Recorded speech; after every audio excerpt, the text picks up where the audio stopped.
And who's joining us today? Ganesha! Isn't it really pretty? Hey everyone, and welcome to this Wisdom Wednesday talk.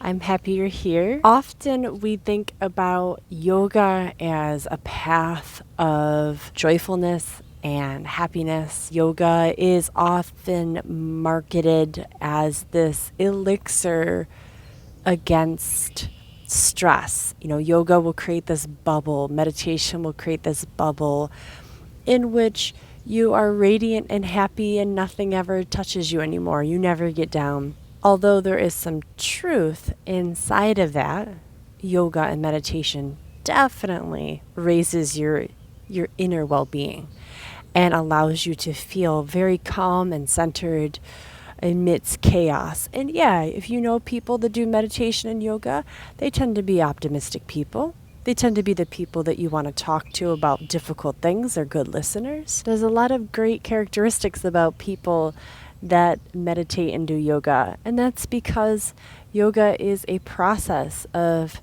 working on yourself. There are definitely positives and happy moments and happy feelings that will occur after you practice for some time. But I often like shedding some light on the darker side of yoga. Darkness as in the sense of the opposite of the light.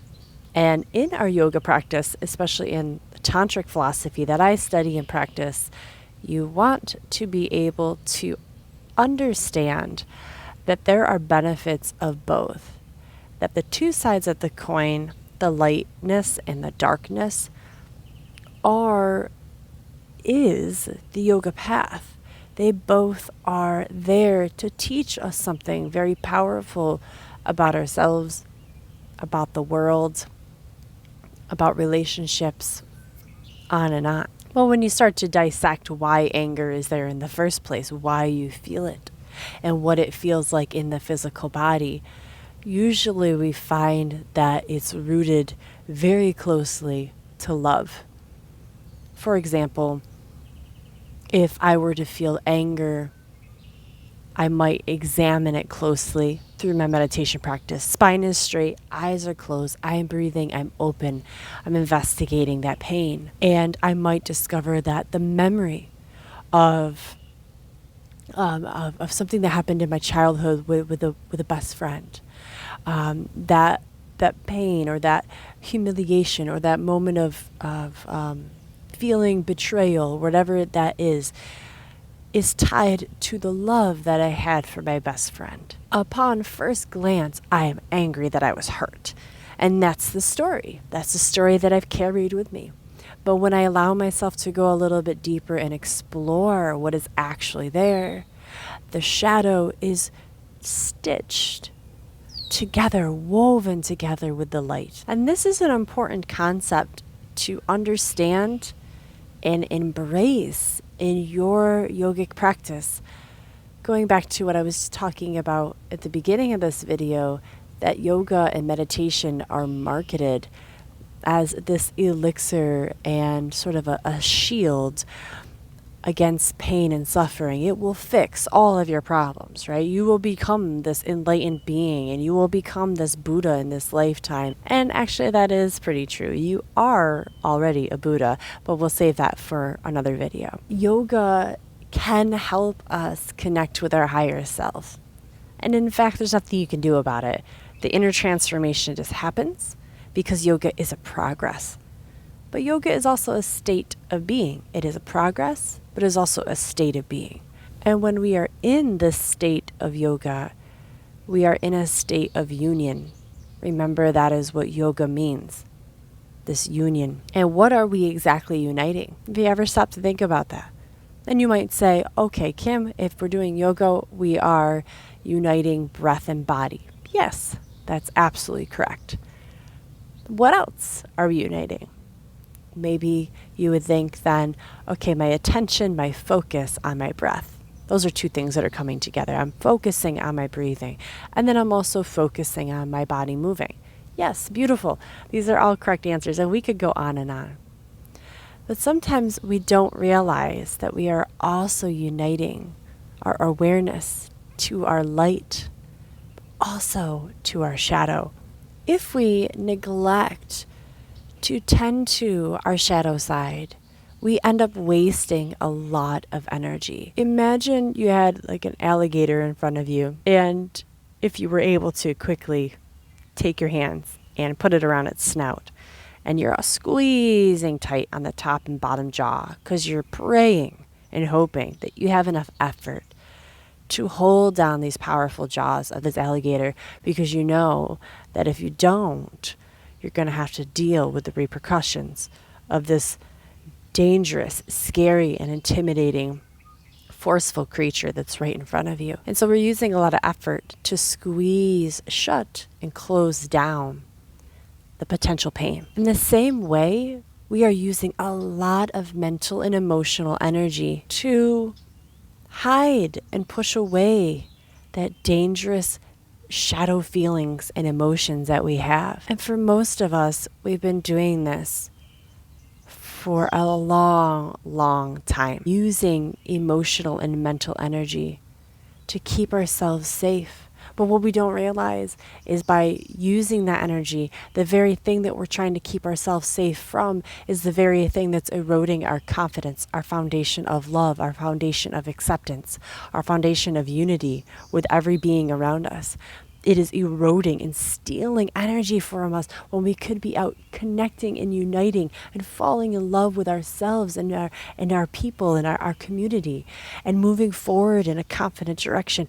All of that energy, because that does require a lot of energy, doesn't it? All of that energy that could be used for good is being sequestered and reallocated towards fighting and pushing and suppressing what we're afraid of. So the path of the warrior, the path of the tantric yogi, is to actually dig down deep, to elevate our shadow side, to elevate all of our pain and our suffering, to make space for and honor that which terrifies us, and elevate it right up to our light, to our higher self. When we do this through the lens of ahimsa, or compassion, we are at that point opening our arms up, opening the door to adversity, to challenge, and wrapping your arms around it like an old friend. And you imagine opening the door on your house and suddenly, oh my God, there you are. There you are. I haven't seen you in so long. And I don't care about the past. I don't care about what's going to happen. I'm glad you're here. And you metaphorically wrapping your arms right around the exact thing that makes you cry, that makes you afraid, that voice inside of self-doubt, etc., the anger. You're wrapping your arms around it, making space and saying you belong here too. That is why it takes incredible courage. That's why we say it's the path of the warrior. It's the path of the god and goddess, because you do need to first recognize that that's valuable and important for self-transformation, and then see to it that it happens on the mat and in meditation. We know it's important. So the elixir of yoga isn't that it fixes us because we find happiness. The elixir of yoga is that it fixes us. It helps cure us. It helps move us through these entanglements in our lives, because we go directly to the source of pain. That's how yoga works. And you're not going to see that on the cover of Yoga Journal magazine. You're not going to see that on the cover of any magazine. You're not going to see that, in someone's blog post. Find the source of your pain and love it. You want to bust through stress? You want to become the best, most radiant person ever? You need to learn how to sit and cry. No one's going to ever say that. Most of us are so intensely riddled with pain and suffering that if we even turn for a second to look at it, we're so frightened, like a deer in headlights, we run. We're like, nope, give me that yoga that's gushy, that's soft, that's pretty, that's flowy. Give me the yoga that's perfect and beautiful, and that helps me find the light all of the time. That's what I want. And that is good. But we also want a teacher, we want a practice that says, not so fast. Those things are great, but you need to turn and you need to elevate that shadow side. And we need them both right there, side by side, Love them both. Squeeze them. And you're going to know yourself more. You're going to know your demons. You're going to know their names.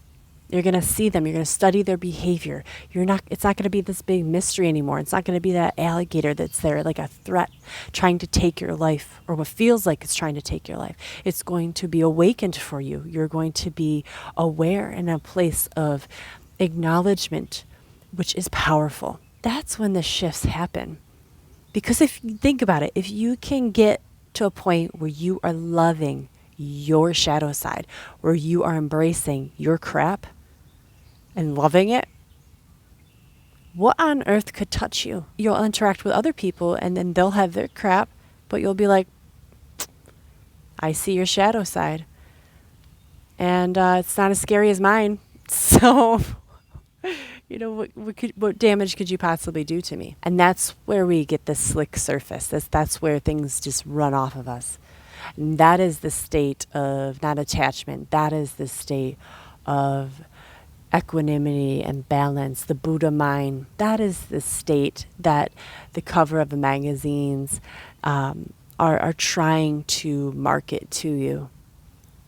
But they don't quite ever elucidate for us the path forward. And I'm telling you, it's the scariest path forward, but it is the most direct path forward. So I encourage you to watch this video again, listen, find a comfortable seat, start to close the eyes and breathe, and ask yourself, where are you hurting? What do I need to listen to? I'm here now. I'm finally listening. What do you need to tell me?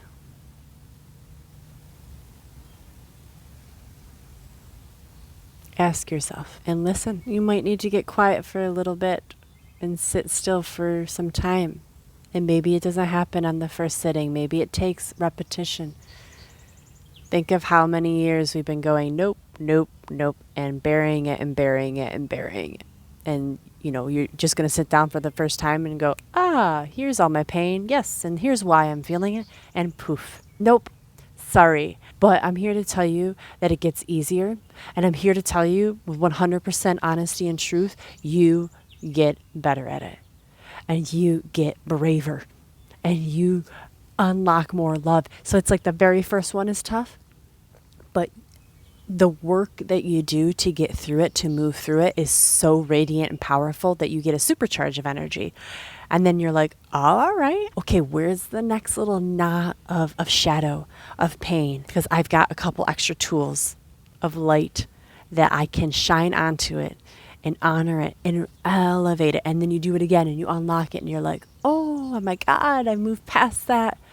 Or I've been blessed by the fire of going through this determination, this dedication, this tapas, to go through the fire. Both burns and blesses us, as Deborah Adele beautifully says in her Yamas and Niyamas book. So remember compassion. You gotta love all of it. Love all of yourself. Remember discipline. Tapas, our austerities, which then both burns and blesses us. And remember that you are both your shadow and your light side, and that both are incredibly valuable, and neither one should take the center stage before the other. They are both the guru. They are both love. Thank you so very much for being here and listening and watching. If you like this video, give it a thumbs up. I would love to hear your thoughts and reflections on this video. Please leave that comment below. I will see you next time for Wisdom Wednesday. Namaste.